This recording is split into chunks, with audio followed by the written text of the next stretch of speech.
Ողջույն, պատերազմի 21-րդ օրը ԱՄՆ-ի և Իսրայելի հարվածներից սպանվել է Իրանի Իսլամական հեղափոխության պահապանների կորպուսի խոսնակ գեներալ Ալի Մոհամմադ Նայինին։ Իրանը արդեն կորցրել է երկրի ռազմական, քաղաքական, հոգևոր առանցքային ղեկավարների, հոգևոր առաջնորդին, հետախուզության նախարարին, ազգային անվտանգության խորհրդի քարտուղարին, հոգևոր առաջնորդի, խորհրդականի պաշտպանության խորհրդի քարտուղարին, պաշտպանության նախարարին, գլխավոր շտաբի պետին, Իսլամական հեղափոխության պահապանների կորպուսի և բասիջ ուժերի հրամանատարությանը բարձրագույն և այլն իրավապաշտպանների տվյալներով Իրանում զոհերի թիվը հասել է 3186-ի, իհարկե նման պայմաններում ճշգրիտ թվեր նշելը չափազանց բարդ է։ Միացյալ Նահանգների նախագահ Թրամփը ակնարկել է, որ մտադրություն չունի ամերիկյան զորքեր ուղարկել Մերձավոր Արևելք, իսկ ԱՄՆ պաշտպանության նախարար Հեգսեթը պնդել էր, թե ԱՄՆ-ն և Իսրայելը վճռական հաղթանակ են տանում Իրանի դեմ պատերազմում։ Իրանը իր հերթին շարունակում է հարվածել Իսրայելին, ինչպես նաև Պարսից ծոցի երկրների էներգետիկ ենթակառուցվածքներին Սաուդյան Արաբիայում, Քուվեյթում, Բահրեյնում և Արաբական Միացյալ Էմիրություններում Հորմուզի նեղուցի վտանգված անցում դառնալու և Մերձավոր Արևելքի էներգետիկ օբյեկտների վրա նոր հարձակումների ֆոնին բարձրանում են նավթի գները։ Իսկ ՆԱՏՕ-ի գլխավոր քարտուղարը հայտարարում էր, որ դաշնակիցները քննարկում են նեղուցը վերաբացելու հարցը, դա ԱՄՆ նախագահ Թրամփի պահանջն է, որը վատ օրեր է նախատեսում կամ կանխատեսում ՆԱՏՕ-ի համար, եթե դաշնակիցները ԱՄՆ-ի հետ ռազմական նավատորմ չուղարկեն նեղուց տանկերների անցումը ապահովելու համար։ Factor TV-ում այս թեմայով հրավիրել են քննարկում, որին մասնակցում են Արմեն Պետրոսյանը տարածաշրջանային հարցերով փորձագետ և արևելագետ, Դիանա Կարապետյանը ադրբեջանի հարցերով վերլուծաբան, Արմեն Վարդանյանը իրանագետ, Արա Պապյանը ԱԺԲ խորհրդի անդամ և դիվանագետ, Գեորգի Միրզաբեկյանը արևելագետ և պատմական գիտությունների թեկնածու։ Սկսենք ձեզնից, պարոն Միրզաբեկյան, արդյոք Իրանը ունի ռեսուրս երկար փակ պահելու կամ կառավարելու, պահելու Հորմուզի նեղուցը հաշվի առնելով նաև իր ներքին զորերի թիվը, արդյոք այս ակցիան Իրանի կողմից կհարկադրի ԱՄՆ-ի և Իսրայելի դաշնակիցներին կամ Պարսից ծոցի երկրներին ամերիկա-իսրայելական կողմին դրդել, բացելու նեղուցը կամ, չգիտեմ, կանգնեցնել պատերազմը, նեղուցը բացել ՆԱՏՕ-ի այսպես գործիքակազմերով։ Շնորհակալություն, իրականում կարծում եմ, որ Հորմուզի նեղուցի արգելափակումը կամ շարժի խոչընդոտումը Իրանի կողմից դա ամենաարդյունավետ խաղակարգն է Իրանի կողմից, որը նա մինչև օրս օգտագործել է նկատի ունեմ պատերազմի ժամանակ, եւ սա այս խաղակարգը նա առավելագույնս օգտագործում է։ Իհարկե ճիշտ նկատեցիք, որ Հորմուզի նեղուցը, որը վաստում է ընդհանուր նավթի առևտրի եւ ընդհանուր գազի արտահանման շատ էական տոկոս, 20-ից ավելի տոկոս համաշխարհային մակարդակով, սա իհարկե շատ մեծ ճգնաժամ է հարուցում ոչ միայն տարածաշրջանում, այլև համաշխարհային հարթությունում եւ առաջին հերթին սա հարվածում է Միացյալ Նահանգների դաշնակից Պարսից ծոցի արաբական երկրների շահերը, որոնք փաստորեն, այսինքն այդ զարկերակը փակ է, նրանք չեն կարողանում արտահանել իրենց նավթամթերքը, չեն կարող անվերջ դրանք պահոստավորել եւ որոշ երկրներ առանձին արդեն իսկ ինչպես ասում են իրենց գլխի ճարը տեսնում են եւ այլընտրանքային տարբերակներ էին դիմում, որը որ խիստ ժամանակավոր է, որովհետեւ այն ենթակառուցվածքները եւ ունեն ոչ բոլոր երկրները, դիցուք Սաուդյան Արաբիան ունի իր քանի որ ունի ռազմավարական խորք, նա ունի այդ հնարավորությունը, բայց քանի որ տարիների շարունակ հիմնականում Հորմուզով է անցկացրել իր նավթամթերքը, հետեւաբար այն Յամբու նավահանգիստը նույնպես այդքան մեծ չի կարող լինել ներուժը, քան թե Հորմուզի նեղուցով։ Այստեղ մնում է, այսինքն իրենք շատ ծանր իրավիճակում են հայտնվել, այսինքն Իսրայելի գործողությունների հետևանքով կարելի ասել, որ ամենամեծ կորուստներ կրող կողմը հիմա արաբական երկրներն են, եւ իրենց կարծում եմ այլ ելք չի մնում, քան բանակցել Միացյալ Նահանգների հետ։ Դժվարանում եմ ասել, իրենք կկարողանան ընդհանրապես ազդել Միացյալ Նահանգների վրա, այս համատեքստում թե ոչ, բայց նրանց այլընտրանքը որն է, այսինքն Իրանի գործիքակազմը դա է, փակ բայլով նեղուցը ԱՄՆ-ի Իսրայելի վրա ճնշում բերել։ Դա շատ արդյունավետ է, ոչ միայն իրենց վրա ճնշում գործադրել, ավելի ճիշտ Միացյալ Նահանգների վրա, կարծում եմ Իսրայելի համար այդ զգայունությունը չունի Հորմուզի նեղուցը, քան Միացյալ Նահանգների համար, քանի որ դա նաև խաթարում է իր անմիջական դաշնակիցների արաբական երկրների շահերը։ Հետևաբար սա արդյունավետ միջոց է։ Ինչ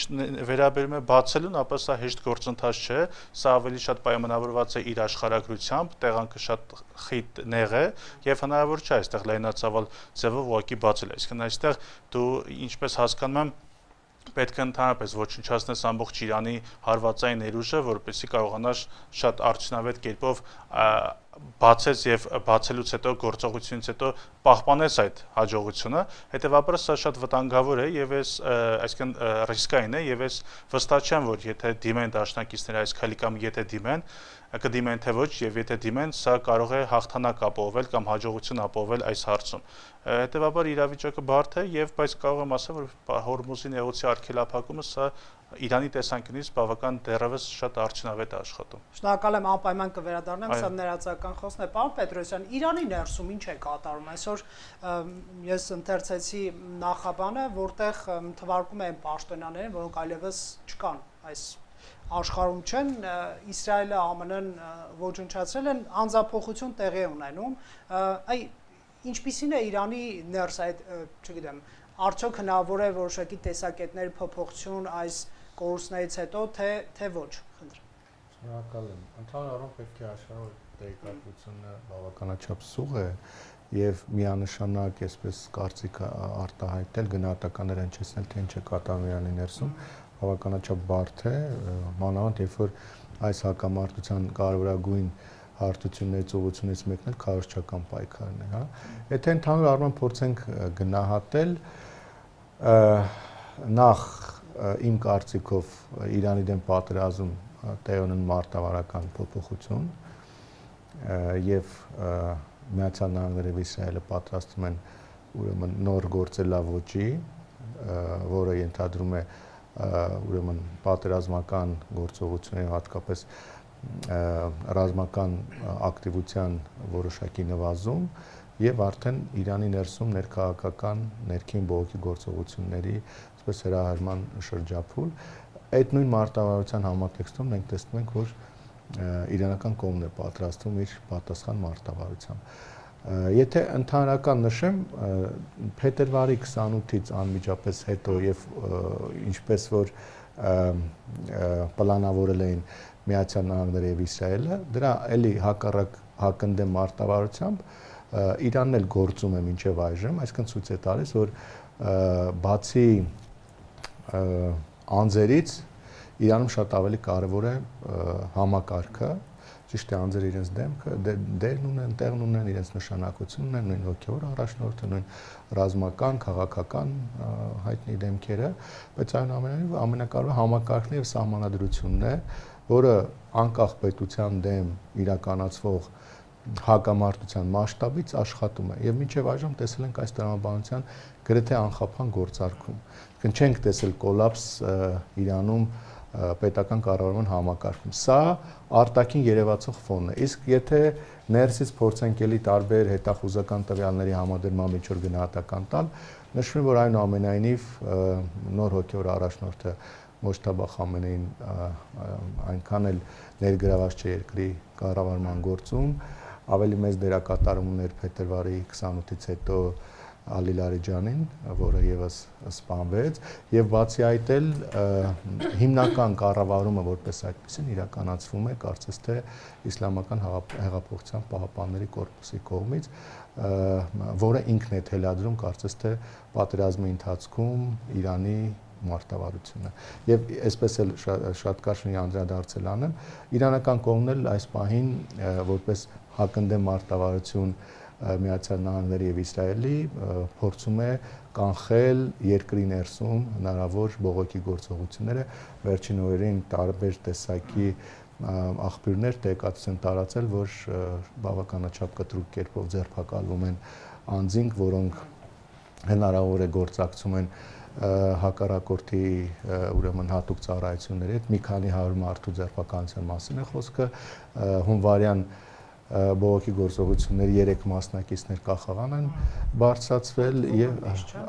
եւ կրկնում եմ ամփոփելով նշեմ որ իրանական կողմը պատրաստում է այդ նոր մարտավարության փոփոխություն այսինքն թույլ չտալ որպեսզի երկրի ներսում բողոքի գործողություններ տեղ ունենան որոնք հակառակորդի կողմից կօգտագործվեն արդեն վերջնապատակ այսինքն վարչակարգի փոփոխության գործընթացը առաջ մղելու ոստիկանական վերահսկողությունը նույնպես ուժեղացել է տարիներ եւ հայտարարում է որ թշնամի կհամարեն նրանց ովքեր դուրս կգան փողոցներ հետևանքներ ակնհայտ են տիկին Կարապետյան քիչ անց հարցնելու ենք Իրան-Ադրբեջան տիրույթում ինչ է տեղանում ակտիվ ինչ որ հեռախոսազանգեր են կասկածներ որ Ադրբեջանի տարածքը օգտագործվում են բայց քանի որ Իրանի ներսն եք ամփոփում պարոն Վարդանյան Իսրայելի պաշտպանության նախարարությունը հայտարարում էր որ այս օրերին իրենց ավիահարձակումների արդյունքում Իրանը այլևս չունի ուրան հարստացնելու բալիստիկ հրթիռներ արտադրելու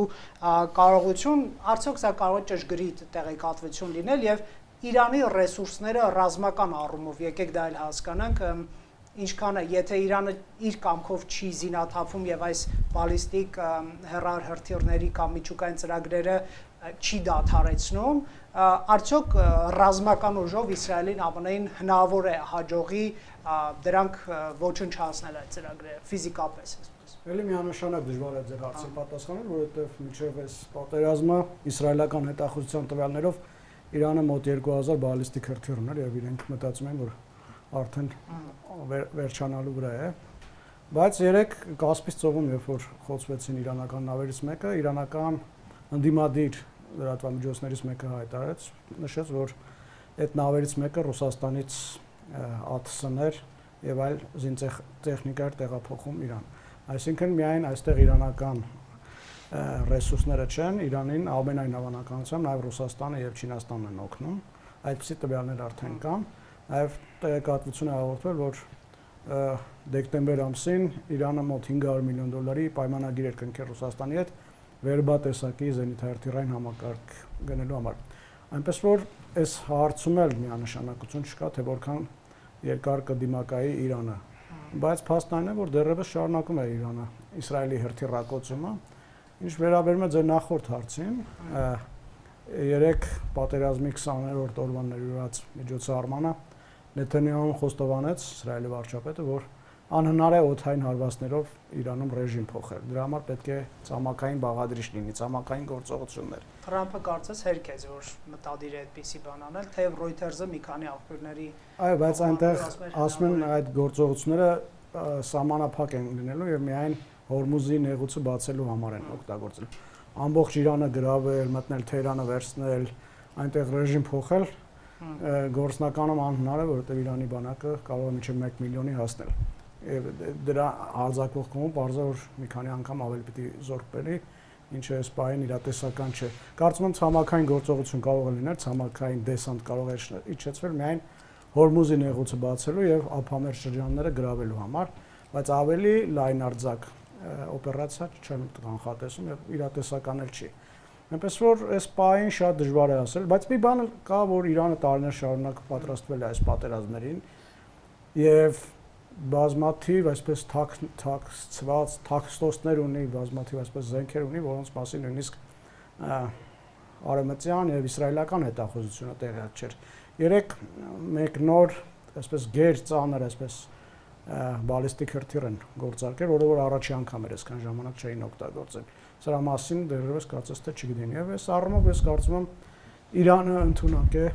է անակնկալներ մատուցել Իսրայելին։ Չնայած բոլոր այդ այսպես կանխատեսումներին, մոդելավորումներին, որ Իրանը շատ երկար չի դիմանա, մենք տեսնում ենք, որ այդ համակարգը առումով բավականին կենսունակ է։ Երկար տարիներ պատրաստվել են պատերազմին եւ կարողանում են փաստացիորեն դեռևս մինչեւ հիմա կարողանում են դիմակայել։ Շատ լավ կվերադառնանք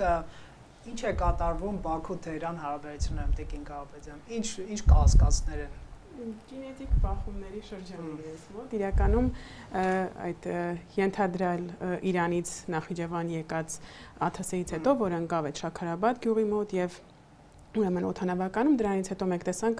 շատ ակտիվ մեդիա արշավը ուղղված հենց Իրանի դեմ, այնտեղ հնչեցին նաև անջատողական նոտաներ, որ շուտով իրենց այդ հարավային Ադրբեջան կոչված հատվածը ինքնորոշման որոշակի ուրեմն հակումներ կունենա, եղավ նաև հայտարարություններ, մենք տեսանք, որ 3 կարծեմ զրուցել են Արաղչին եւ Բայրամովը եւ Բայրամովը հույս է հայտնել, որ այդ հետաքննությունը ամբողջապես կպարզի հետագիծը այդ ԱԹՍ-ի եւ իրենք շատ մեծ հույս ունեն այդ առումով, նաև Ռիադում ինքը հայտարարեց, ինչ է կատարում այս պահին, իրենք պարզապես դիվանագիտական լեզվով են շարունակում այդ սուր իրավիճակը պահել, չեն գնում ակտիվ ուրեմն բախումների, չնայած որ ասում են, որ լսվում են որոշակի ձայներ, սակայն այդ հոբ համակարգն է գործում եւ գիտենք, որ տեսանելի գործողություններ չեն կատարվում։ Ադրբեջանական կողմը որոշակի սկեպտիկ պատկերացումներ ունի այն մասին, որ իրավիճակի առավել թունդ իրավիճակը թնդանալու դեպքում, այսպես ասենք, բորբոքվելու դեպքում կարող են այդ իրենց ասած ատրպատականի ադրբեջանցիները որոշակի ներգաղթ ունենալ դեպի Ադրբեջան, ինչը իրենց համար այս պահին այդքան էլ ցանկալի process չէ, հաշվի առնելով, որ կարող են նաև այդ ադրբեջանցիների հետ ներթափանցել նաև որոշակի գործակալական ցանցեր եւ այլն, եւ այդ հատվածում իրենք արդեն որոշակի ճամբարներ ունեն կազմակերպած, որոնք շատ խիստ վերահսկողության տակ են եւ հնարավոր այդ ներգաղթ շրջանը եւս իրենք հստակ պատկերացրել են եւ կազմակերպելու են։ Կներեք Ադրբեջան բարբերաբար մաքրումներ է, չէ՞, անում իրանական գործակալների։ Այո, իհարկե։ Ինչ վերաբերում է ուրեմն վերջին շրջանում իրենց վերլուծական շրջանակներին, եթե ձեր հարցերը չեմ խառնում։ Վերլուծական շրջանակներում իրականում 3 փուլի են բաժանում այս process-ը, Նախիջևանի վրա հարված եւ հետևանքները։ Առաջինը խաղաղության պայմանագրի շրջանակում են դիտարկում Հայաստանի հետ հարաբերությունների եւ առավելապես մեծ երաշխիքներ են փորձում, այսպես ասած, կորզել արևմտյան երկրներից, ԱՄՆ-ից հատկապես եւ առաջ են բերում նաեւ այդ անվտանգային միջանցկացվածը։ Նշում են, որ որքան էլ իրենք բարբերաբար նշում են Իրանի տարածքով Նախիջևանին հասանելիություն ունենալը եւ այլն, սակայն իրապես օգտագործում են պահը Իրանին ագրեսոր ներկայացնելու եւ այդ կերպ այդ ճանապարհի կարեւորությունը նվազեցնելու եւ իրենց ասած Զանգեզուրի միջանցքի կամ մեր դեպքում TRIP-ի կարեւորությունը բարձրացնելու եւ նաեւ արագացնելու process-ը։ Արագացնելու, որովհետեւ ես երբեմն լսում եմ անգամ վարչապետի մակարդակով կասկած հայտնվեց, որ TRIP-ի կառուցումը կարող է դանդաղել, մինչդեռ Ադրբեջան հույս ունի արագացնել։ Չէ, միանշանակ ցանկանում են արագացնել եւ իրենք հենց այդ անվտանգային միջանցկացվածն են արդեն օրակարգ նետում, իրենց փորձագիտական շրջանակները հենց այդ մասին են խոսում, որ դա այլևս ոչ թե Նախիջևանին պարզապես միանալու ճանապարհ է, ինչպես իրենք ասում էին, այլ անվտանգային միջանցք է իրենց հատվածին հասանելիություն ունենալու համար։ Շատ լավ, պարոն Պապյան, ինչ է կատարվում Միացյալ Նահանգների եւ իր դաշնակիցների ճամբարում, որտեղ այսպես մեծ հավանականությամբ խանդավառություն չի նկատվում Թրամփի այս գործողություններին միանալու, բայց ինչպես նշեցի, ՆԱՏՕ-ի գլխավոր քարտուղար նշում էր, որ դաշնակիցները քննարկում են եվրոպական առաջատար երկրներ, Կանադա, Ճապոնիա նաև ասում են, որ մենք պատրաստ ենք միանալ այդ առաքելությանը, բայց ինչ առաքելություն, ինչպես, ինչ եք դուք տեսնում այդտեղ։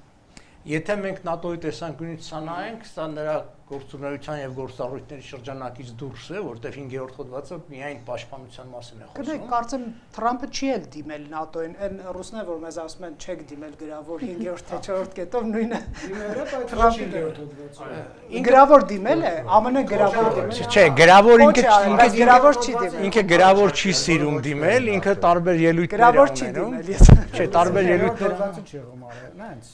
Հա, ուղղակի քաղաքական է 5-րդ հոդվածի գոյության մասին, բայց հարցը հետեւյալն է, որ այսինքն ես այնտեղ գործ եմ անում, տղերք եկեք օգնեք միանալ, բնականաբար եվրոպացիները չեն ուզելու դրան, որովհետև մեծ գլխացավանքի հետ ասա կապված, առաջին իրենք հասկանում են, երկրորդն նա է, որ մինչ այդ վերաբերմունքը Ամերիկայի պաշտոնյաների եվրոպացիների նկատմամբ գիտենք, եղել արհամարական եւ այդ ամբողջը նստվածքը տվել է։ Այնուհանդերձ այն մյուս ծայրահեղ տեսակետը, որ ասում են սա կազդի ՆԱՏՕ-ի փլուզման ճակատագրի, բայց Թրամփն էր ասում վատ օրեր են սպասում, եթե Թրամփի ամեն ասածը որ իրականություն դառնար աշխարհ ուրիշ վիճակ կլներ, բայց մենք երբ որ ասում ենք դաշնակիցներ, պիտի հասկանանք նաև այլ դաշնակիցների մասին, արաբական երկրներ, որոնք սկզբից օրինակի համար երբ որ սկսեց հարվածեց, շատ վախեցած էին եւ հաշվարկ Իրանի հետեւյալները, որ ճնշում բանեցնեն Թրամփի վրա դադարեցնելու, հիմա հակառակ գործընթացն են գնում, որովհետեւ Թրամփն ասում է նայեք, եթե մենք սա դադարեցնում ենք եւ արաբներն էլ այդ մտք են, դուք մենակ մնալու եք այդ վիրավոր կատաղած երկրի հետ եւ այլ ճար չկա, դրա համար են որ 200 միլիարդի մասին հիմա խոսք բացեցին, որ Պենտագոնը 200 միլիարդ կարիք։ Դա այն թիվներ, որ իրանք հնչեցրեցին արաբներին, որ իրանք պիտի մուծվեն, որովհետեւ պատերազմը մինչև վերջ տանեն։ Իսկ մինչև վերջ տանել դա ռազմական խնդիրը չի, ռազմականը լուծել են արդեն։ Խնդիրը իշխանափոխությունն է։ Այստեղ գալցենք մյուս դաշնակցին։ Իսրայելը ի սկզբանե իշխանափոխության նպատակ ունեցել է։ Միացյալ Նահանգները միշտ Միրզաբեկյան, չէ՞, մեջ բերեց Նեթանյահին, որ թե պարոն Վարդանյան, որ ասպես ցամաքային առանց ցամաքային գործողության անհնար է ռեժիմի։ Դե հիմա տեսեք 5000 դեսանտայիններ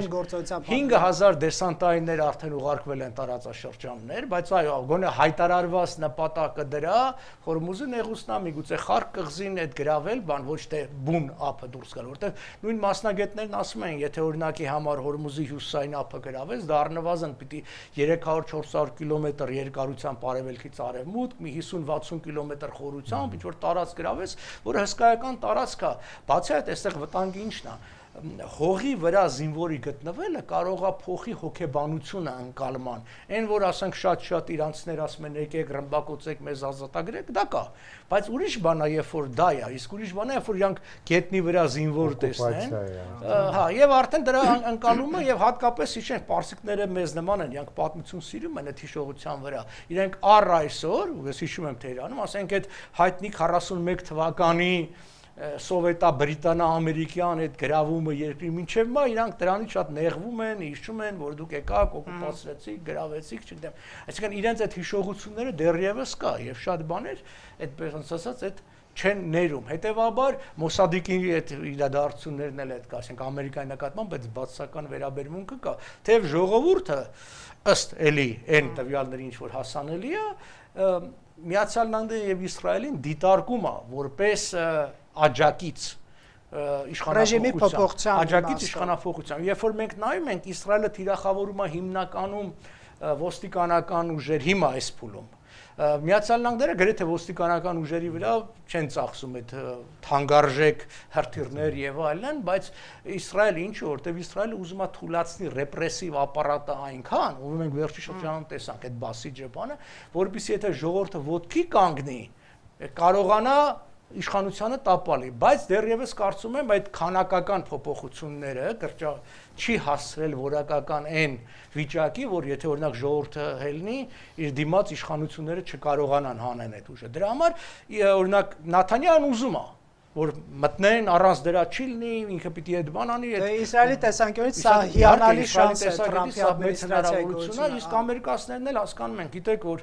Ամերիկան այն երկիրն է, որ ամեն մի զոհը ընկալվում է շատ հիվանդագին, այնտեղ ըստ պաշտոնական տվյալների անգամ 2/10 զոհեր չկա, քիչ է, բայց անգամ այն առաջի 4 զոհը, 5 զոհը որ գնացին տարան դագաղները Միացյալ Նահանգներս ամերիկացի ընկերներ ունեն, որոնք թունդ Թրամփական էին, բան Թրամփի մոտիկներից էլ են, որ տուն գնալ գալ, Թրամփի դեմ էին, էս ինչա,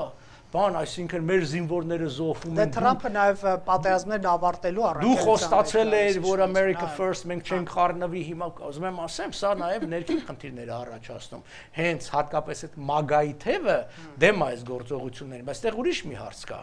Էլի քանի որ մենք խոսում ենք դաշնակիցներ, նաև խոսանք ներքին այդ դաշնակիցների հարցը։ Դիմաց ընտրություններն է։ Նոյեմբերին պարլամենտական ընտրություն, այսինքն 1/3 սենատ եւ ներկայացուցիչների պալատի ընտրությունները։ Ձայները գրեթե հավասար են, ինչ որ տեղել անկումի վրային հանրապետականները, այսինքն մենք տեսնում ենք վերջին ընտրությունները։ Թրամփը պիտի հստակ հաղթանակ ցույց տա մինչեւ աշուն։ Եթե պատերազմը ձգձգվեց այս վիճակով մինչեւ աշուն, ինքը ընտրությունները կորցնելու է։ Որովհետև եւ հրեական համայնքը եւ իրանական համայնքը Միացյալ Նահանգներում ասելու են, նա այսքան բանը փող ծախսեցիր, այսքան զենք, չգիտեմ, այդքան մարդ կոտորվեց Իրանում եւ դեռ որևէ արդյունքի չեն հասել։ Գնայք, իսկ ամերիկյան տեսանկյունից հաղթանակը ո՞րն է։ Կխնդրեմ այս հարցն էլ անդրադառնանք Իսրայելի տեսանկյունից ռեժիմի փոփոխությունը ակնհայտ նպատակ է։ Հեքսեթը ասում էր պատերազմը հաղթում ենք եւ այլ ո՞րն է արդյունքը ձեր գնահատմամբ, որտեղ Թրամփը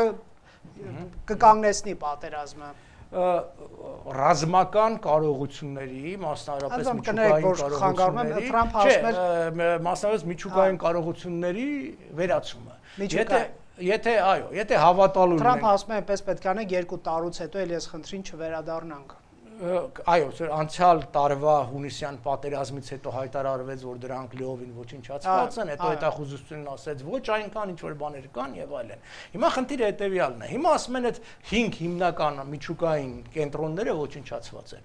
Այսօրվա վիճակով այդ խնդիրը ըստ բանի լուծված է։ Այո, իրանք շատ հազարավոր բալեստիկ հրթիռներ ունեն, մինչև 3000, բայց խնդիրը հետեւյալն է, իրանք ունեն ընդամենը 410 կայանք հրթիռների արձակման, որից առնվազն 350-ը ոչնչացված են։ Այսինքն այսօր թիրախը ուրիշ է։ Այսինքն դու կարաս ունենաս, Իրանը կարա ունենա հրթիռներ, բայց այդ կայանքները, այդ ռոքետ լոնչերները չունենա պարզապես այդ հեռարձակելու համար։ Եվ այստեղ խնդիրը այնքան հրթիռները չեն, ինչքան դրոնները։ Օրինակ Հորմուզի միջանցքի պաշտպանության խնդիրը հրթիռներից չի։ Հրթիռներից ավելի հեշտ է պաշտպանելը դրոններից է, որովհետև դրոնները շատ ավելի մեծականակ են, շատ ավելի, ոնց ասած, դժվարությամբ են դասական մեթոդներով տեղորոշվում եւ այլն, դրա համար գոնե զինվորականները իրենց տեսակետների ես ուշադրել լսում էի, այդ թվում նաեւ օրինակի համար, ասենք ֆրանսիական զորարամատերին իրենք ինչու չենք մասնակցել, որովհետեւ այդ մեծ նավը, որ դուք առաջարկում եք եկեք կանգնենք, այդ նավը չի կարողանալու որևէ բան անի, որովհետեւ մեկը գալու է մի հատ փոքր պիկակով կանգնելու է ինչ-որ մի բանի վրա, այդտեղից դրոնը հեռարձակելու է, մի հատ չէ, մի 10-20 հատ ու քշելու են գնան։ Ու մենք կամ պիտի ամեն դրոնի վրա ծախսենք միլիոն, 2 միլիոն, երբեմն 3 միլիոն դոլար արժողությամբ ինչ որ գերժամանակակից հրթիռներ, եւ այսօր պիտի հաշվի առնենք, որ պատերազմը դա նաեւ տնտեսական, ասենք թվերի խնդիր է, այսինքն ծախսը ինչքան է կողմնան։ Թե Թրամփը ասում է մենք ռեսուրսների խնդիր չունենք, եթե կան արձագանքներ, խնդրեմ։ Այո, հետո պարոն Միրզաբեկյան կա։ Ես Իսրայելի կողմից նպատակների, պատերազմի նպատակների փոփոխության թեմային եմ ուզում անդրադառնալ, որտեվ այո, ի սկզբանե եւ հիմա էլ ակնհայտ է գործընկերներն էլ փաստեցին, որ Իսրայելի վերջնական նպատակը վարչակարգի փոփոխությունն է, բայց քանի որ Իսրայելում եւս նախընտրական շրջափուլ է, այսինքն աշնանը այնտեղ եւս ընտրություններ են լինելու, պատերազմը արդեն սկսվել է բավականաչափ ակտիվ կերպով ընդդիմության կողմից օգտագործվել ընդդեմ կառավարության եւ Նեթանյահուի ընդդիմադիրները նշում են, որ եթե վարչակարգի փոփոխություն չի լինում, նշանակում է այս ահռելի ծախսերը, ռեսուրսների կորուստը, մարդկային կորուստները, քաղաքացիների զրկանքները անիմաստ էին։ Այսինքն վերջնանպատակը այդպես էլ չամրագրված, չհրապարակված, իրենք սարքում են քաղաքական օրակարգի թեմա։ Երկրորդը, եթե Հիզբալլահը չի ոչնչացվում, նշանակում է այս պատերազմը իզուր է։ Սրանով է պայմանավորված, որ Իսրայելի վարչապետի խոսքում, որի մասին նշեց պարոն Վարդանյանը, նշмарվում են արդեն նպատակների փոփոխություն։ Նշաձողը իջնում է, այսինքն նաև էլի զուգահեռելով պարոն Պապյանի ասացին, այսինքն իրենք նշում են, որ Նեթանյահուն հայտարարել որ այլևս Իրանը միջուկային զենք չի ունենալու, այսինքն այն հիմնական խնդիրը, որ կար միջուկային զենք չունենալու, այդ խնդիրը լուծված է։ Երկրորդ, այլևս բալիստիկ հրթիռներ չի կարողանալու արտադրել, որոնք թիրախավորեն Իսրայելի տարածքը։ Եվ երրորդն էլ բնականաբար Հիզբալլահի թեման է, որի դեմ այս պահին Լիբանանում ընթանում է պատերազմ։ Այսինքն տեսնենք, որ ներքաղաքական օրակարգն էլ երկու երկրների, Միացյալ Նահանգների եւ նաև Իսրայելի ազդում է պատերազմի ընթացքի վրա եւ բնականաբար նաև այդ նպատակների նշաձողի բարձրացման կամ իջեցման վրա։ Շատ լավ, խնդրեմ պարոն Միրզաբեկյան։ Շատ է, ես էլ հավելելով իրականում շատ ճիշտ դիտարկումներ են, հենց Նեթանյահուի այս ասացները նույնպես ցույց են տալիս, որ փոփոխություն կա, մասնապես նա ասաց, որ եթե չփլուզվի էլ, միևնույն է բալիստիկ հրթիռների ներուժը վերացված է, սրանով կարծեք թե իրեն ապահովագրել է, որ մենք արդեն իսկ մեծ հաջողության ենք հասել, եւ Միացյալ Նահանգները նույնպես, այսինքն հակասական Թրամփը հակասական տարբեր հայտարարություններով է հանդես եկել։ Ասում է հաղթել են։ Այո, եւ նա էլ Թրամփը քանից ասել, որ Իրանը ոչ նավատորմ ունի, ոչ էլ, այսինքն ամբողջը ոչնչացված է եւ սա էլ հիմք ընդունելով կարող են նրանք հաղթանակ համարել դուրս գալու որպես տարբերակ, բայց պետք է նշել նաեւ, որ եթե Իրանում ռեժիմը վարչակազմը չփոխվի, սա էլ զուգահեռ իրականությունում Իրանն է որպես հաղթանակ ընկալելու եւ այդպես հայտարարելու։ Այո, հաղթած են դուրս գալու։ Այդպես է պարզվելու։ Եվ հենց Իսրայելի բուն նպատակներին հաշվի առնելով եւ ինչպես ճիշտ նշվեց, այսինքն իրատեսական չէ բնականաբար ցամաքային գործողության փորձել Թեհրանը գրավել, դրա հիմնական մարտավարություններից մեկը երկուսն է կարծում եմ, բացի այն, որ ամբողջովին հնարավորինս թույլատնել Իրանի հարվածային ներուժը, դա այնպես անել, որպեսզի այդ անցակետերին եւ ուժայինների կառույցներին հարվածների միջոցով, որպեսզի ինչ որ բայից նաեւ հող նախապատրաստվի ընդվզումների կամ ժողովրդական հուզումների համար, որ իրենց միջոցով իշխանափոխություն տեղի ունենա, այսինքն իրենք ներսից ճնշեն Իրանի կառավարությունը, այլ ոչ թե Հորմուզի նեղուցից կամ էլ Կասպից ծովից դեսանտի միջոցով հասնեն իշխանափոխության։ Իսկ կնեք, ներսի ռեսուրս պահպանվում է դիմադիր բողոքի ռեսուրսը։ Ես ասում եմ ռեսուրս, նկատի ունեմ նաև ուժային կառույցների հետ առճակատման գնալու վտանգը այս պետությամբ ավելի է մեծացել, քան մինչ այս պատերազմը։ Այդպիսի ռեսուրս կա բողոքական, որի հետ կարող են դաշնակցել Իսրայելը եւ ԱՄՆ-ը։ Տեսեք, ընդհանրապես բողոքի, այն որ կան բողոքի օջախներ եւ այդպիսի դրդապատճառներ իհարկե կան, դրա վարվակայությունը հենց հունվարին տեղի ունեցած ցույցերն էին ի վերջո, թե ինչքանով նրանց հետ կհամագործակցություն կհաստատվի, թե չէ դժվար է ասել, դա գուցե ապագայի կամ ընթացքի հարց լինի, եթե լինի դա, բայց ամեն դեպքում փաստորեն կուզեմ ուշադրություն դարձնել, որ Իսրայելը մեկ փորձում է դրա միջոցով ներքին հուզումներ առաջ տանել եւ երկրորդը նա ի վերջո նաեւ շատ Իսրայելի մենք խոսեցինք Իրանի կողմից արդյունավետ գործիքների մասին, Իսրայելի կողմից էլ կարծում եմ արդյունավետության տեսանկյունից նրանք շեշտը դնում են անձերի, պետական գործիչների սպանությունների վրա։ Իհարկե այստեղ շատ է խոսվում, որ Իրանը բնականաբար շատ խորը պետություն է, այսինքն ինքը բազմաշերտ է եւ անձերով չի պայմանավորված, բայց ինքը նախ փորձում է սրանով գլխատել կամ ընդհանրապես այդ շղթան ռեժիմին վարչակազմին հավատարիմ գտնվող մարդկանց, փորձառու մարդկանց շղթան կոտրել, որոնք ի վերջո այդ համակարգը նաև պահում են իրենց հեղինակության վրա։ Այսինքն այստեղ արդեն սեղանին է դրված բոլոր, այսինքն Իրանում տեղի ունեցող կարևոր դերակատարներն են արդեն թիրախում, անկախ նրանից նրանք բարեփոխական են, թե պահպանողական թևի ներկայացուցիչ են։ Եվ կարծում եմ, որ այս պաշտոնյաներին թիրախավորումը նույնպես Իսրայելի համար դիտվում է որպես հնարավոր արդյունավետ միջոց փորձելու ճնշել Իրանին եւ կհամաձայնեմ Հեզբոլայի հարցն է, որովհետեւ 2023 թվականից ի վերջո հենց որ Գազայի պատերազմը սկսվեց, ի վերջո նաեւ հենց թիրախում նաեւ Հեզբոլան եւ ընդհանրապես Իրանի պրոքսի ուժերն էին եւ նա մասնապես Հասան Նասրալլայի սպանությունից հետո երբ որ Հեզբոլլահը թուլացավ, բնականաբար այստեղ չհասնել այս ուղղությամբ հաջողության Իսրայելի կողմից սա ելի կդիտվի որպես ինչ որտեղ պարտություն Իսրայելի կողմից։ Հետևաբար սա կան բազմաթիվ հարցեր եւ իսկապես այս պատերազմը շատ բազմաշերտ է։ Պարոն Պապյան, այս կողմ լսենք, պարոն Վարդանյան, ձեր կարծիքով ու վերադառնանք Իրանը կկանգնեցնի պատերազմը։ Միգուցե ինչ-որ անիմաստ է հնչում այս հարցը, որովհետև իր դեմ են պատերազմը սկսել, բայց Իրանն էլ իր այսպես նպատակներ ունի ռազմական, դրանք ոչ միայն էներգետիկ այսպես ռեսուրսներ են հարվածել, այլև ամերիկյան ռազմաբազաներ, ինչ եք մտածում ԻՀՊԿ-ի նաև ներկա կարգավիճակը հաշվի առնելով, իհարկե գլխատվում է ղեկավարն է, բայց պարոն Պետրոսյանն էր նշում, որ անձանցով չի որոշվում դրա կենսունակությունը։ Ես կարծում եմ Իրանը հենց հիմա էլ պատրաստ է եւ շատ երազում է, որ պատերազմը որ առաջ ժամ առաջ կանգնի, որովհետեւ Իրանը նույնիսկ միայնակ, նույնիսկ Իսրայելին չի կարողանում դիմակայել, անցած տարվա 12 օրյա պատերազմը դա ցույց տվեց։ Եվ դրան գումարվել է նաեւ աշխարհի թիմի գերտերությունը ԱՄՆ-ն։ Եվ իրենք ճիշտ է քարոզչական մասով ասում են մենք երբ պատերազմը կկանգնեցնենք այն ժամանակ երբ կցանկանանք, բայց իրականությունը կարծում եմ մի փոքր այլ է, իրանք ցանկանում են որ օր առաջ այդ պատերազմը կանգնի, որովհետեւ Իրանի ռեսուրսները ինչքան էլ իրենք այսպես շատ սահմանափակ են, իրենք չեն կարող երկարատև պատերազմի գնալ։ Դրա համար իրենք ավելի շատ թիրախավորում են Մերձավոր Արևելքում ԱՄՆ-ի դաշնակիցներին եւ այդպես էլ փորձում են ճնշումներ գործադրել Միացյալ Նահանգների վրա։ Կարծում եմ երկար չի տևի ամեն դեպքում 2-3 շաբաթ ոչ ավել եւ արդեն հենց Միացյալ Նահանգները եւ Իսրայելը կկանգնեցնեն պատերազմը, այլ ոչ Իրանը։ Իսկ դիվանագիտությունը կշարունակվի, կարծում եք։ Այո, իրենք հիմա էլ պատրաստ են։ Բանակցություն չէ, որ երկու կողմերը այս թեժ փուլում ասում են բանակցելու բան չունենք, մի քիչ ծայրահեղական են մոտեցում։ Անցած տարի էին ասում չենք, անցած տարի էին ասում չենք բանակցելու, այլևս ձեր այդ բանակցելու Իսկ ինչ կարող է լինել օրակարգում բանակցությունները հիմա։ Գիտեք ինչ, օրակարգ տարբեր կարող է լինել, բայց կարևորը բանակցելու փաստն է, որ կարողանան ժամանակ ձգել։ Եթե չէ, իրականում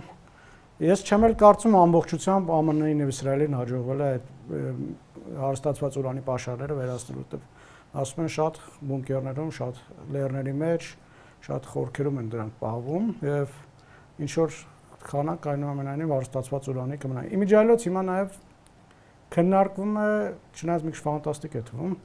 դեսանտ իջեցնել այդ տարածքները եւ այդ հանել երկրից հարստացված ուրանը։ Նույն կարծեմ Reuters-ը թե այլ բարբերական գրել էր, որ այդ սցենարն էլ է քննարկում, որովհետեւ ամեն դեպքում այս համակարգը, ես նորի ասացի մի այդտեղ առասպելական հիդրա հրեշի նման է, որի գլուխը ամեն անգամ կտրելուց 3 նոր գլուխ էր աճում։ Տեսնում եք, իրենք ունեն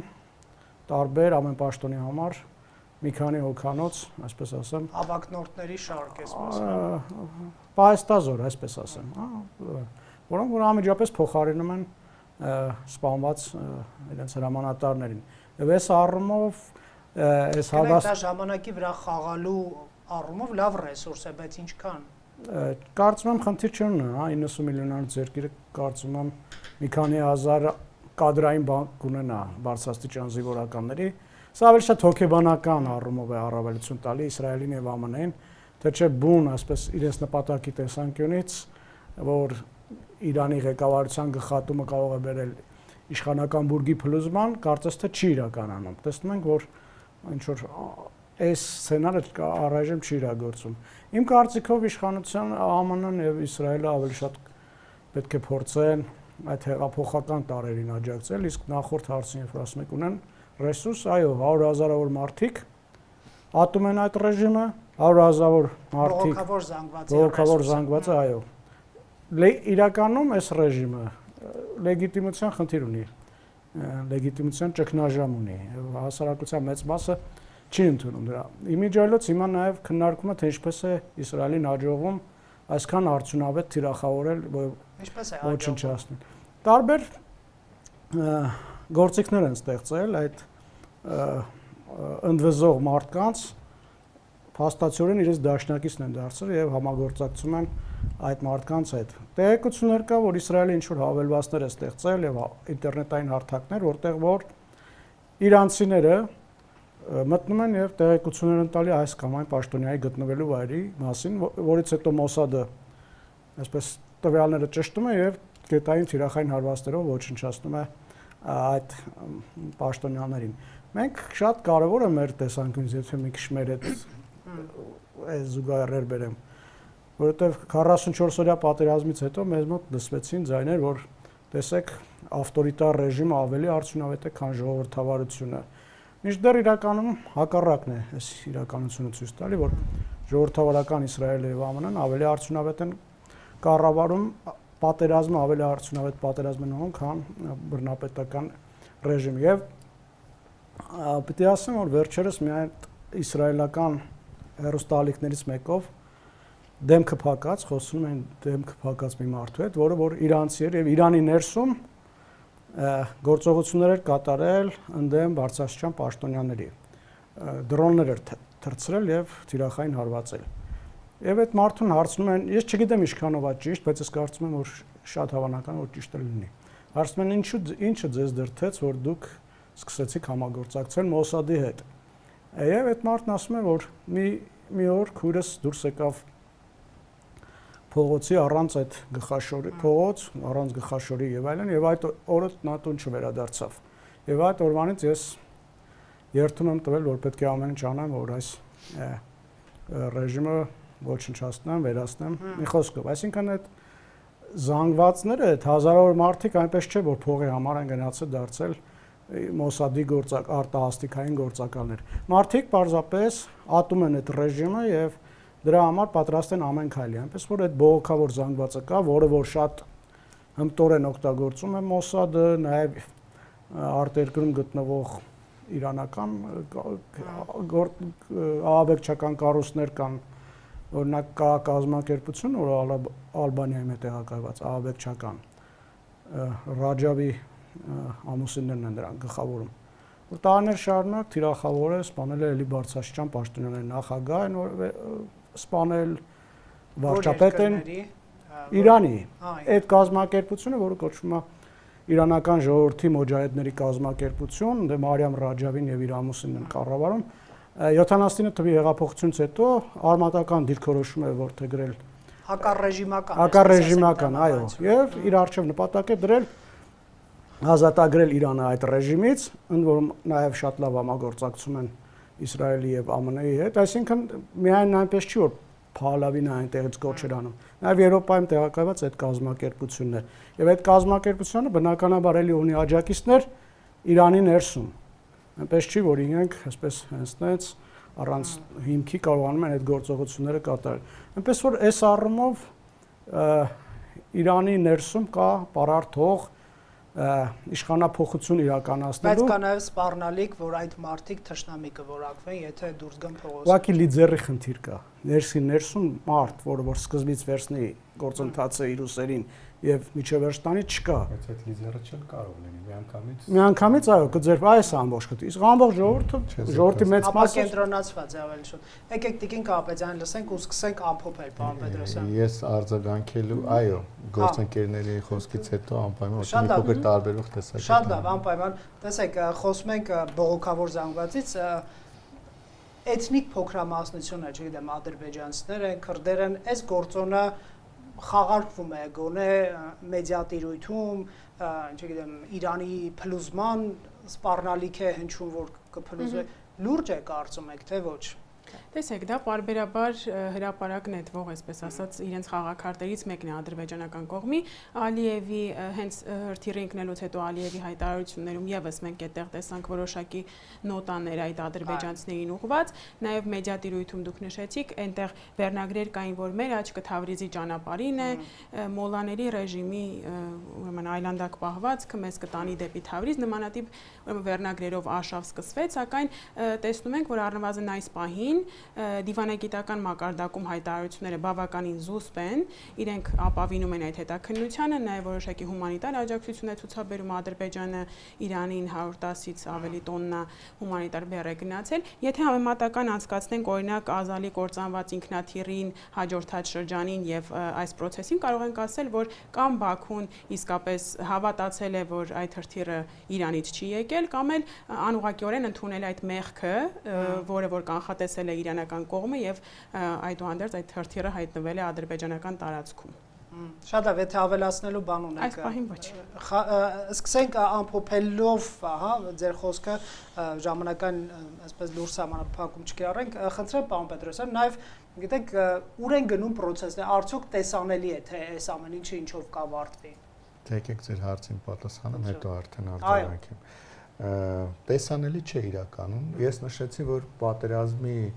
տրամաբանության մեջ մարտավարական փոփոխություն պետք է տեղ ունենա, այդ մասին գրեթե բոլոր գործընկերները խոսեցին, այսինքն հիմա գալու է այն փուլը, որ փորձ է արվելու հասկանալ արդյոք Իրանի ներսում հնարավոր է կրկին այդ բողոքի գործողությունները գեներացնել եւ դրանց արտաքին, հատկապես օդային, նաեւ հատուկ ուրեմն նշանակության ուժերի կողմից աջակցության միջոցով ուղղորդել կոնկրետ ասենք իշխանությունը վերցնելուն, հա, միտված նպատակին։ Հիմա գնալու է դրա փուլը։ Ես ենթադրում եմ առաջիկա օրերին մենք արդեն կտեսնենք այդ մարտավարական փոփոխության կիրարկումը։ Հենց դրա արդյունավետությամբ էլ պայմանավորված է կամ ոչ արդյունավետությամբ էլ պայմանավորված է պատերազմի արդեն հաջորդ մարտավարական փուլը։ Այնպես որ այս պահին ինչ որ կոնկրետ գնահատականներ կարծում հնարավոր չի տալ պարզապես, որտեղ մինչև այդ սցենարը չփորձարկվի, հետագա գործողությունների սցենարները ուրեմն հնարավոր չի լինի կանխատեսել։ Հիմա արդեն գամ արձագանքելով պարոն Վարդանյանի նշածին, ես չեմ կարծում, որ Իրանը այս պահին կգնա պատերազմի դադարեցման, որտեղ այս պայմաններում պատերազմի դադարեցումը կնշանակի այն նույն ռազմավարական սխալը, որ արվեց ուրեմն հունիսյան պատերազմի ընթացքում 12-օրյա պատերազմի ընթացքում սա նշանակելու է նոր խնդիրներ արդեն երկրի ներսում նաև հարևանների հետ ժամանակ, որը չի կարողանալու Իրանը օգտագործել իր ներուժը վերականգնելու համար, դրան զուգահեռ իր հակառակորդները օգտագործել են իրենց ներուժը վերականգնելու համար։ Ես թվային տվյալներ նշեմ, որ ավելի այսպես հստակ լինի դիրքորոշումս։ Տեսեք, ամեն օր չնայած էականորեն նվազել է Իրանի կողմից, հատկապես Իսրայելի տարածքի հրթիռակոծումը, բայց գրեթե 90%-ով այդ հրթիռները տալիս են արդյունավետություն։ Այսինքն սա նշանակում է, որ Իսրայելի հոպար համակարգն էլ բավարար արդյունավետությամբ չի գործում։ Ինչու՞, այսինքն նրանց հրթիռներն են սպառվել։ Որտեվ 12-օրյա պատերազմի ընթացքում այդ հրթիռները չէին հասցնում, մեծամասնությունը չէր հասցնում անգամ հատել Իսրայելի տարածքը։ Իսկ հիմա արձակված, այո, արձակված եւ Հորդանանում, այո, անգամ Հորդանանի տարածքում կամ ասենք արաբական այլ երկրների տարա անգամ եղել է Իրաքի տարածքում է խոցվել։ Հիմա խնդիրը որն է, որ այստեղ կա ռեսուրսների եւ նաեւ արաբական երկրների մասով մենք տեսնում ենք, որ անօթաչուներն էլ հրթիռներն էլ հիմնականում կարողանում են աշխատել։ Սա ինչ է նշանակում, Միացյալ Նահանգները եւս չունի եւ կամ սահմանափակվել է այդ հակաօթային պաշտպանության ռեսուրսները եւ սրանով էլ պայմանավորված էլի անգամ նման նվազ հրթիռակոծման պարագայում արդյունքները արձանագրում են։ Ես համաձայն եմ պարոն Պապյանի հետ, այդ տեսանելի արդյունքները հիմնականում արձանագրում են ԱԹՍ-ների կողմից գործողությունների արդյունքում, բայց հրթիռներն էլ իրենց խնդիրները լուծում են։ Հետևաբար չեմ կարծում, որ այս պահին Իրանը ինքը կգնա պատերազմի դադարեցման, եթե չունենա հստակ երաշխիք, որ այլևս պատերազմ չի լինելու։ Ինչի պետք է սպասի շարունակելով պատերազմը։ Այսինքն ինչի պետք է ձգտի շարունակելով պատերազմը, ինչ վերջնացում։ Ասեմ, թույլ չտա, որովհետև հիմա տեսեք, մենք տեսնել ենք, որ պատերազմը օգտագործվելու է, պատերազմի հանգամանքը եւ արդեն իսկ նկատել է, օրինակ տարբեր պաշտոնյաներ հայտարարում են, որ ով որ այս պահին դուրս կգա փողոց, նա համարում է ռեժիմի թշնամի եւ լեգիտիմ թիրախ, նրա դեմ ցանկացած գործողություն արդեն լեգիտիմ է։ Դա ճնշում է ռեսուրսը բողոքավոր, որ արդեն այո, իսկ մենք գիտենք, որ հենց պատերազմը դադարեց, այդ գործողությունները աստիճանաբար կրկին ակտիվանալ։ Երկրի առջև բազմաթիվ տնտեսական խնդիրներ են առաջանալու, հումանիտար խնդիրներ են առաջանալու։ Դրան գումարած հարևանների հետ շատ լարված հարաբերություններ, հիբրիդային հարձակումներ, իսկ պատերազմի առկայությունը ինքը թույլ է տալիս վարչական, ընդ որում ես կարող եմ այսպես զուգահեռ տանել Իրան-Իրաքյան պատերազմի հետ, որովհետև այդ պատերազմը թույլ տվեց հեղափոխությունից հետո իշխանության եկած վարչակարգին ապահովել իր երկարակեցությունը, պատերազմի հաշվին ամրապնդել իր դիրքերը։ Կարծում եմ ներկայում էլ այս սցենարը եւս չի կարելի օրակարգից դուրս թողնել եւ չպայմանավորել, հա, հետագա ընթացքը միայն հարցակվող կողմի պլաններում, որտեղ էլ եւս կարող են լինել մարտավարական փոփոխություններ։ Շնորհակալ եմ։ Երրորդ շաբաթն է, պարոն Պապյան, ուր են գնում ըստ ձեզ պրոցեսները, արդյոք վեկտորը հասկանալի առնվազն։ Նաեւ ամփոփման տրամաբանությամբ։ Ես կարծում եմ այնուհանդերձ ռազմական խնդիրները լուծված են արևմուտքի կողմից։ Եթե թվերին նայենք, Իրան օրական 350-ի չափ հրթիռեր արձակում, հիմա 20-ի չափ։ Այսինքն էապես կրճատվել է այս ամբողջ եւ կրճատվելու է։ Այստեղ խնդիրը դա չէ, ասում եմ նախորդ հարցին անհետև հապանցիկ եղավ, խոսքը նրա մասն է, որ տեսեք, անդիմության հիմնական թույլ կողմը թերությունը այն է, որ ինքը ունի կազմակերպական ուժ։ 70 թվականի հեղափոխության ժամանակ սկզբից երկու կուսակցություն էին կառավարում՝ Թուդեներ կոմունիստական եւ Մոջահեդինե խալղ, եւ սրանք էին առաջնայինը, որոնք էլ ՍՍՄ կողմից կառավարվում էին։ ՍՍՄ-ը որովհետեւ Իրանում այդ կազմակերպում էր։ Հետո Միացյալ Նահանգները հասկացան, որ կարող է Իրանը պրոսովետական դառնա, մոլաներին առաջ մղեցին, աջակցեցին եւ իշխանությունը հանձնեցին այաթոլաներին, որոնք էլ օգտվելով հենց այդ Իրաքի դեմ պատերազմի շղարշի տակ բոլորի հարցը լուծեցին։ Հիմա Իրանի ներսում ի տարբերություն 70 թվականին կառույց չկա անդիմադիր, անհատներ կան։ Իսկ այն ժամանակ երկու հզոր կուսակցություն ՍՍՄ-ն էլ թիկունքներին կանգնած գումարած մսկիթները, որոնք առանձին կարգավիճակ ունեին, այդտեղ հավաքատեղիներ էին, բան, այդ ամբողջ իրացնում էր, եղավ։ Հիմա ժողովուրդը էլի փողոց դուրս կգա։ Բայց խնդիրը հետեւյալն է, այդ ամենուր է այդպես։ Ժողովուրդը առանց առաջնորդին չգիտի ինչ պիտի անի։ Թե ինչ որ նոր ծրագրով հանդես կգան, մարդիկ կկարողանան ներդնել, բան մի քիչ դժվար է ասել, որովհետև գոնե երևացող անունը հնչեցողը դա միապետականների թևն է, անել որպես անցումային կառավարություն եւ այլն։ Բայց այնուհանդերձ ես ուզում եմ ասեմ, որ ասեմ ուրա գնում։ Եթե հիմա իշխանափոխություն չեղավ, կարող է ինչ որ этап հանդես, ուրեմն լինել է երրորդ պատերազմ կամ երրորդ փուլը։ Այսինքն պարոն Պետրոսյանը ասածը ճիշտ է, եթե հիմա կանգնեցնում են ռեսուրսներ մաշեցնում են, որոշ ժամանակ անց Եթե հնարավոր սցենար կա իշխանափոխության, դա ներքին հեղաշրջման փորձն է, որը կարող է հաջողել։ Հիմա շեշտը դրվում է նրա վրա, որ թույլաtsնել հեղափոխության պահապաններին այնքան, որ բանակը առանձին տանի իր գործունեությունը եւ ըստ որոշ աղբյուրների ինտենսիվ բանակցություններ են գնում Իրանի բանակի որոշ ներկայացուցիչների եւ արևմուտքի միջև, որ բանակը վերցնի ինչպես շատ երկրներում ալնում, այսինքն ռազմական հեղաշրջման, հետո նոր սահմանադրություն եւ այլն, ինչքանով կստացվի, այդ ուրիշ է, որտեվ պիտի հաշվի առնենք նաեւ, որ հոգեբանական գործոնը այստեղ ուրիշ է, Լատինական Ամերիկա լրիվ ուրիշ էր այնտեղ, այսինքն այստեղ շատ տարբեր է այդ ամբողջը, բայց այնուհանդերձ հաշվի առնելով, որ քաղաքական նպատակ եթե չլուծվի նորից են գնալու պատերազմը, ելնելով իմ կարծիքով Իրանի ժողովրդի շահից, ինչքան շուտ իշխանափոխություն լինի, այնքան լավ։ Եվ ել չեմ ասում Հայաստանի շահն էլ միանշանակ է, որ Իրանը եւ Արևմուտքը լեզու գտներ, որը կբերի Ադրբեջանի ստրատեգիական կարևորության անկման, Թուրքիայի եւ Իսրայելի հարաբերությունների սրման ամբողջը։ Ի վերջո պիտի հաշվի առնենք, այս ամբողջին չի ամառ այս պատերազմը։ Այն օրը մենք այս ամբողջը Չինաստանի դեմ մեծ պատերազմի նախապատրաստումն է։ Չինաստանին կտրել հիմնական մատակարարներից, հիմնական աղբյուրներից, իսկ այնտեղ օր-օրի վրա հասունանում է եւ Ամերիկան հասկանում է, որ յուրաքանչյուր տարի իր համար բարդ է դառնալու Չինաստանի դեմ պատերազմելը եւ Թայվանի հարցով։ Ըստ որոշ ցուցանիշ կա 27 են կանխատեսում, 28, 20-ն է, բայց ոչ ավել քան 30-ը։ Հետեւաբար եւ Ռուսաստան-Ուկրաինա պատերազմը եւ Իրան-Իսրայել կամ միացան պատերազմը պետքա դիտարկել նաեւ Ամերիկա-Չինաստան դիմակայություն։ Հետեւաբար այս խնդիրները պետքա միջին արևելքում լուծեն մինչեւ այն մյուս պատերազմը։ Շնորհակալ եմ պարոն Միրզաբեկյան, հաշվի առնելով նաեւ ԻՀՊԿ-ի գործոնը, որը ռեժիմի ռազմականացված պաշտպանն է։ Պարոն Պապերն ասում է ռեժիմի փոփոխությունը իրանցիների համար, ժողովրդի համար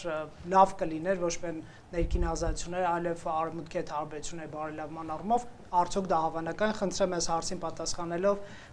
ձեր ամփոփիչ խոսք։ Տեսեք, իրականում ճիշտ է, որ կա լիդերի պակաս Իրանում, ի տարբերություն 70-ական թվականների։ Եվ սա երևաց մեծ հաշվով նաև հունվարին ծայրահարած այդ շարժումների ժամանակ, որովհետև ինչքան որ սահմանափակ էր հասանելիությունը, բայց միևնույն է դրանով էլ մենք տեսնում ենք, որ հատուկ ընդգծված լիդերի պակաս կար եւ նաև կոչերի անորոշություն կար, թե ի վերջո ինչ էին պահանջում։ Իսկ բայց մեկ բան է, որ այդ ժամանակ ուղղակի տնտեսական հողի վրա առաջացած չնայած բնականաբար շատ խորտ են պատճառները մի հատված իսկապես չի սիրում ատում է իշխանություններին, բայց մեկ բան է, որ այդ ժամանակ խաղ հողի վրա էր այդ ցույցերը, մեկ բան է, որ այդ ցույցերին ակնկալիք լինի, որ այդ ցույցերը նորից կլինեն պատերազմի ժամանակ համատեքստում։ Սա այլ է։ Հետևաբար եւ խոսքը գնում 90-ից 92 միլիոն հասնող երկրի մասին։ Հետևաբար սա նույն իրավիճակը չէ։ Եվ հետո ես նշեցի, որ եթե պատերազմը չի վերջանում, այսինքն եթե չի փոխվի իշխանությունը, ապա Իրանը կհամարի որպես հաղթանակ։ Ես կասեի, որ եթե պատերազմը ինքը չվերջանա եւ իշխանափոխության անկմամբ չվերջանա, ապա Իրանը մեծ հաշվով կարող է ստանալ մեծ խաղաթուղթ, հաղթաթուղթ, բանակցային բանակցություններում։ Սա խոսքը վերաբերում է Հորմուզի նեղուցին։ Որևէ մեկը չի կարող երաշխավորել, որ դրանից հետո Իրանը ուղղակի կբացի կամ չի նորից փորձի արգելափակոց դնել Հորմուզի նեղուցի վրա եւ դա շարքի բանակցություններում։ Այսինքն սա իշխանափոխության չհասնելը Իսրայելի եւ Միացյալ Նահանգներից, սա պատերազմը սրանով ես լիովին համաձայն եմ, սրանով չի ավարտվելու։ Եվ սա նաև ինչ որտեղ բանակցային առումով կարող է ուժեղացնել Իրանի դիրքերը եւ սա այլ հարց ունի։ Այսինքն կնեք ԱՄՆ-ն էլ իր պատճառն ունի չավարտելու պատերազմը նեղուցի ճակատագրի անորոշության։ Չէ, իրականում դաշնակիցները այսքան ցանկանում են ամեն գնով ավարտել եւ որպեսզի այն լինի Իրանի պարտությամբ։ բայց եթե իշխանափոխություն չլինի, այսինքն խաղը ձգձգվել է եւ Հորմուզի նեղուցում, այսինքն կարող է եւ Իրանը չգնալ այդ քալի, որովհետեւ եթե պատերազմով չես կարողանում ստիպել,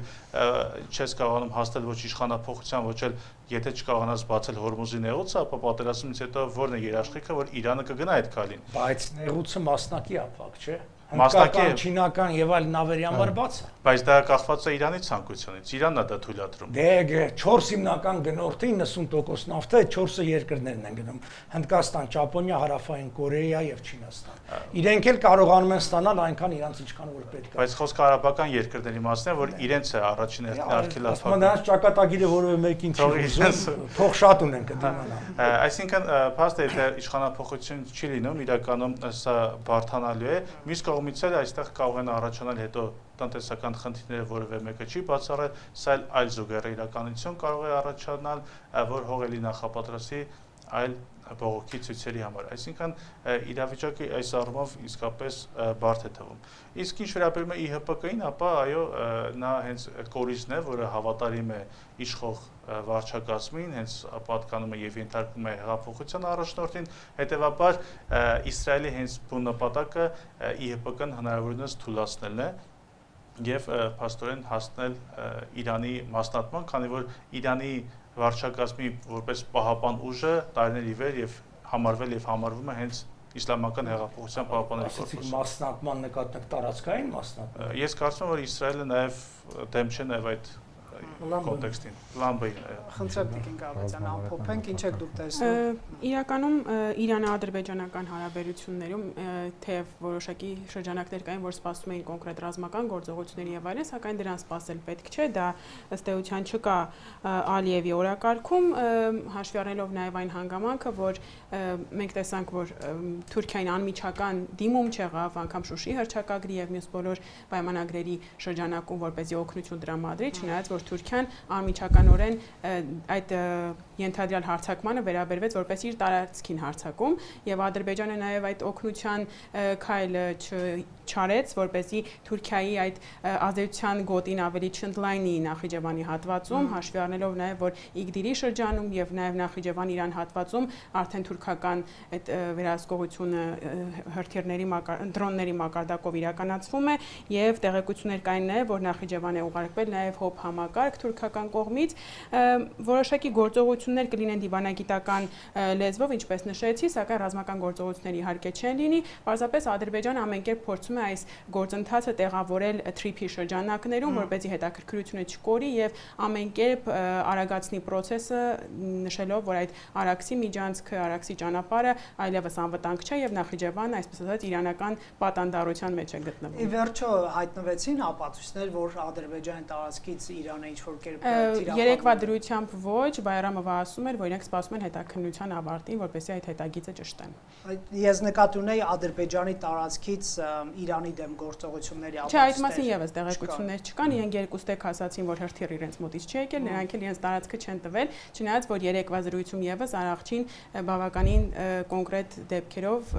եւ նշել է, որ իրենք չեն ընդունում հարևան երկրի տարածքը որպես սեփական ուրեմն հարձակման գոտի դիտարկել, այսինքն չեն ընդունում, որպեսզի Իսրայելը Ադրբեջանը դիտարկի որպես Իրանի վրա հարձակման օբյեկտ։ Այո, բարբերաբար զգուշացնում են եւ չեն ընդունում, որ դա ինչպես վերջնական չեն ընդունում, որ չի դիտարկվել այդ հատվածը։ Շնորհակալ եմ, պարոն Վարդանյան, ամփոփենք։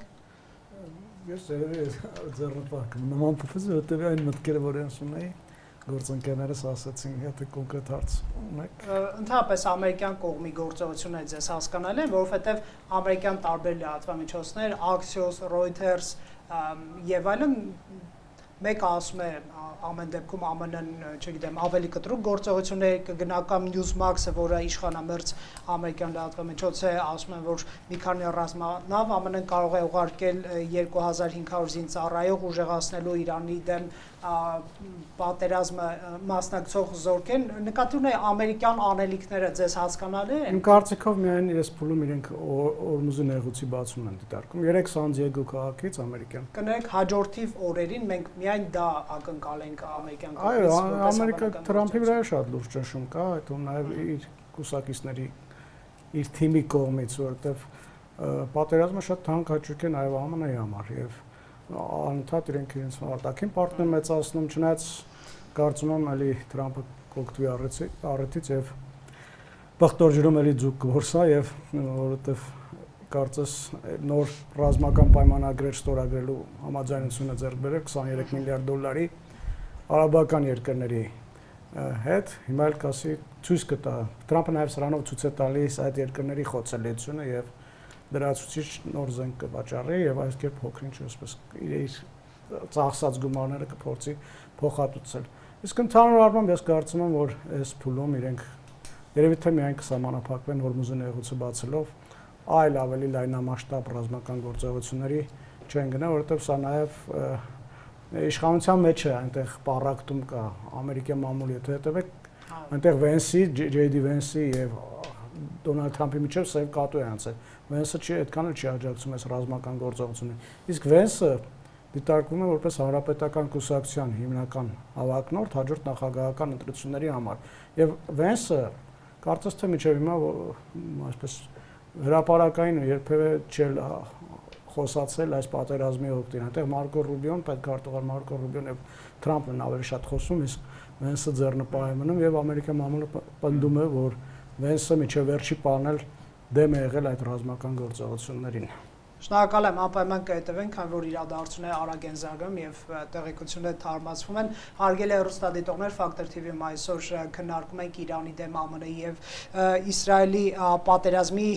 ներկա ընթացքը, քննարկմանը մասնակցում են Գեորգի Միրզաբեկյանը, Արևելագետ պատմական գիտությունների թեկնածու, Արապապյանը, ԱԺԲ խորհրդի անդամ եւ դիվանագետ, Արմեն Պետրոսյանը, տարածաշրջանային հարցերով փորձագետ եւ արևելագետ, Արմեն Վարդանյանը իրանագետ եւ Դիանա Կարապետյանը Ադրբեջանի հարցերով վերլուծաբան։ Շնորհակալ եմ Factor TV կալու համար, շնորհակալություն նաեւ ձեզ հետևելու համար, հաջողություն։